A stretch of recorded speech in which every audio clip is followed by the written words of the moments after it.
Aujourd'hui, dans cette vidéo, je vais te montrer comment dessiner un tableau. Salut et bienvenue dans cette formation.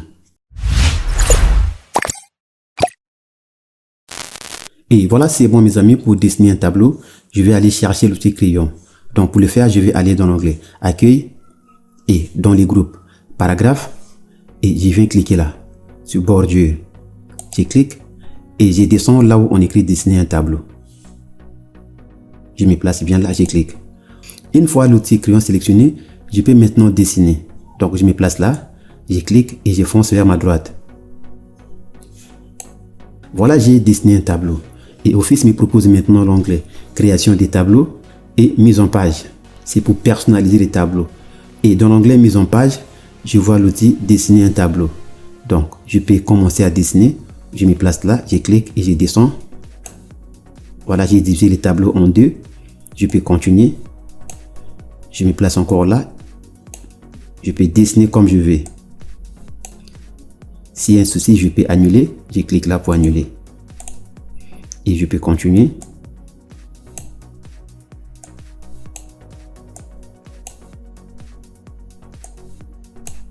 Voilà, c'est comme ça que je peux dessiner un tableau. Maintenant, je vais essayer de faire un truc professionnel. Je vais d'abord désactiver l'outil crayon. Toujours dans l'onglet Mise en page. Et je viens cliquer là, dans les groupes Dessiner. Et je clique là pour désactiver.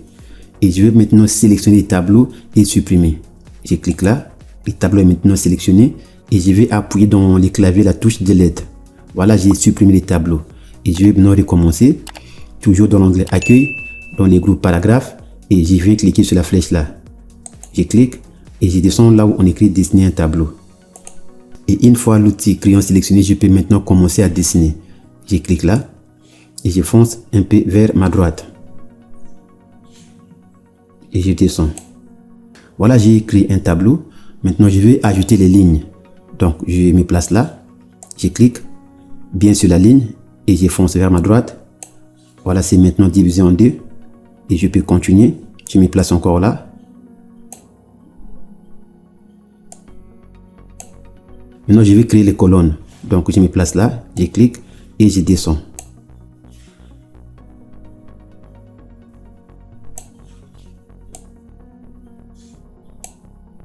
Maintenant, je vais désactiver l'outil crayon pour personnaliser les tableaux.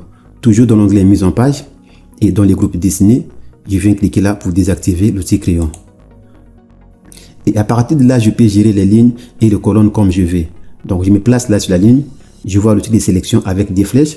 Je peux cliquer. Je fonce vers ma droite pour agrandir et vers la gauche pour réduire. Donc, je peux gérer comme je veux. Et pour les lignes aussi, c'est la même chose. Je me place par exemple là, je clique et je peux tirer comme je veux. Je peux même déplacer les tableaux. Donc pour le faire, je vais d'abord sélectionner. Pour sélectionner, je me place là, je clique. Voilà, c'est maintenant sélectionné. Et je peux encore cliquer, appuyer et déplacer les tableaux. Voilà, c'est comme ça que je peux déplacer les tableaux. Donc je me place là, je clique et je monte. Je peux agrandir même l'ensemble de tout. Je clique là. Je peux tirer vers ma droite. Pourquoi pas diminuer? Je descends. Je peux gérer comme je veux. Maintenant, pour afficher l'onglet Création des tableaux et l'onglet Mise en page, il faut d'abord sélectionner les tableaux. Donc, si je suis là, je me place par exemple là, j'ai fait deux fois clic. Voilà, j'ai masqué l'onglet Création et l'onglet Mise en page. Donc, pour afficher ça, il faut cliquer dans les tableaux. Voilà, maintenant j'ai l'onglet Création des tableaux et l'onglet Mise en page. Donc, si je veux encore récupérer l'outil crayon, je vais aller dans l'onglet. Donc, je vais d'abord cliquer dans les tableaux et ensuite aller dans l'onglet Mise en page et dans les groupes Dessiner. Et je viens cliquer là pour sélectionner l'outil crayon. Et je peux encore continuer à dessiner. Je me place là, je clique, je descends un peu et je tire un peu vers ma droite. Voilà, c'est bon. Et je clique encore là pour diviser. Et je vais diviser ça en deux. Je me place là, je clique sur la ligne et je fonce vers ma droite.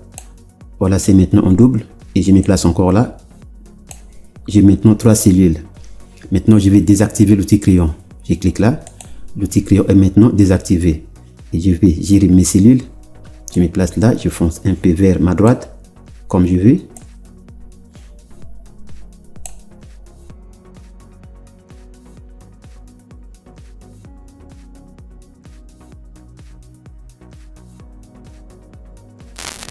Et je peux aussi ajouter les lignes ou les colonnes. Donc pour les lignes, je me place là à gauche. Je vois plus, je me place bien au milieu, je clique une fois. Voilà, c'est ajouté. 2 fois, 3 fois, je peux ajouter comme je veux. Et s'il faut annuler, je clique là pour annuler. Donc pour les colonnes aussi, c'est la même chose. Donc je me place là en haut. Même si ce n'est pas sélectionné, je me place là, je vois plus. N'importe où, je peux cliquer pour ajouter. Voilà, c'est comme ça que je peux ajouter les colonnes. Donc je vais annuler. Et rapidement, je vais remplir. Je clique là. J'écris numéro. Je vais sélectionner pour augmenter la taille de la police. Je me place là, je clique. Et je vais tout sélectionner comme ça. Et dans l'onglet accueil, je viens cliquer là pour augmenter la taille de la police.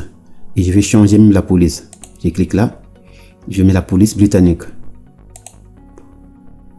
Et centrer. Je clique là pour centrer.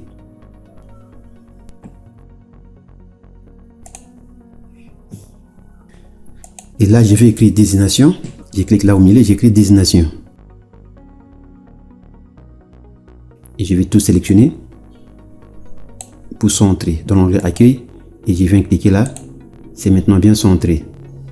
Et voilà, j'ai rempli les tableaux. Maintenant, pour finir, je vais te montrer comment changer la couleur des lignes. Donc, pour le faire, je vais d'abord sélectionner. Donc, pour sélectionner, je viens là. Je vois l'outil de déplacement. Je me place bien là au milieu, je clique pour tout sélectionner. Une fois sélectionné, je vais aller dans l'onglet accueil et dans le groupe paragraphe et je viens cliquer là sur bordure et trame. Je me place bien là sur la flèche, je clique et je descends en dernière position là où on écrit bordure et trame. Je me place là, je clique et à partir de là, je vois maintenant les tableaux de bordure et trame que je peux déplacer si je veux. Donc, je me place là, je clique sur tout et à droite, je vois maintenant les styles que je peux changer. Mais je laisse comme ça par défaut. Et la couleur aussi, je peux changer. Je vois automatique, c'est la couleur noire. Je peux cliquer sur la flèche. Je mets par exemple en rouge. Et la taille aussi, je peux changer. Je clique là et je peux sélectionner comme ça. Et à droite, je vois maintenant l'aperçu. Une fois que c'est bon, je clique là pour valider. Voilà, j'ai changé les tableaux, les lignes et la couleur même. Donc, je vais encore changer. Je vais sélectionner, je me place là, je clique. Toujours dans l'onglet accueil, groupe paragraphe. Et je clique là. Je descends là où on écrit bordure et trame. À partir de là, je peux apporter des modifications. Je clique sur tout. Et le style, je laisse comme ça. La couleur, je mets en noir. Et le PC aussi, je vais changer. Je clique là et je change. Et une fois arrivé à la fin, je clique là pour confirmer. Maintenant, pour finir, je vais te montrer comment ajouter une trame de fond. Donc, je vais d'abord sélectionner le stylo d'en-tête. Je me place là au milieu, je clique et je fonce vers ma droite. Voilà, j'ai tout sélectionné et je vais aller dans l'onglet accueil, dans les groupes paragraphe et je viens cliquer sur la flèche là. Trame de fond. Je clique sur la flèche, je me place bien sur la flèche, je clique et je vais remplir avec n'importe quelle couleur. Donc, je prends noir un peu foncé. Et je peux aussi changer la police. Toujours sélectionner dans l'onglet accueil, groupe police. Et je viens cliquer sur la flèche là. La police, je mets en blanc. Et je fais la même chose. Je vais sélectionner. Et je clique sur le support de peinture. Et la police, je me place là sur A. Et je mets en blanc. Et voilà, nous sommes arrivés à la fin de cette vidéo d'aujourd'hui. Je vous ai montré comment créer et personnaliser un tableau. Si vous voulez apprendre avec moi, c'est gratuit. Alors abonnez-vous et n'oubliez pas d'activer la cloche. Quant à moi, je vous dis merci et à très bientôt.